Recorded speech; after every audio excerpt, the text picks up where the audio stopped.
बहुत समय पहले एक राजा था। उसका एक बड़ा सा साम्राज्य था। एक दिन राजा को अपना साम्राज्य घूमने का विचार आया। फिर राजा ने अपना साम्राज्य घूमने की योजना बनाई और घूमने निकल पड़ा।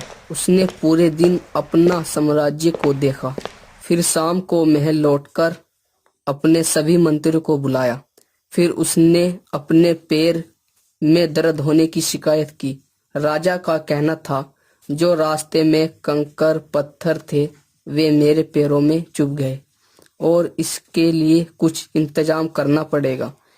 कुछ देर विचार करने के बाद उसने अपने सैनिकों को मंत्रियों को आदेश दिया कि देश की सारी सड़कों को चमड़े से ढक दिया जाए।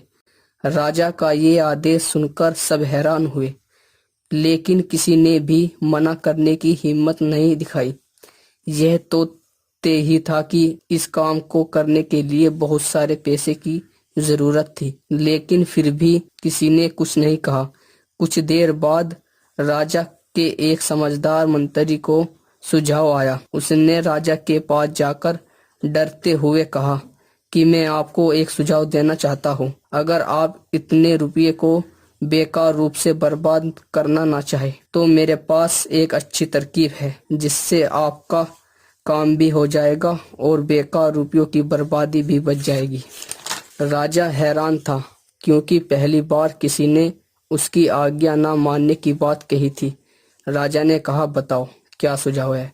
मंत्री चमड़े से ढकने के बजाय आप चमड़े के एक टुकड़े का उपयोग करके अपने पैरों को ही क्यों नहीं ढक लेते। राजा के आचार्य सनक मंत्री को देखा और उसका सुझाव मानते हुए अपने लिए जूता बनवाने का आदेश दे दिया। कहानी से क्या सीख मिलती है बच्चों? हमेशा ऐसा हल के बारे में सोचना चाहिए जो ज्यादा उपयोगी हो। जल्दबाजी में कोई भी उपाय या विचार बुद्धिमानी नहीं होता। दूसरों के साथ बातचीत से भी अच्छे हल निकाले जा सकते हैं।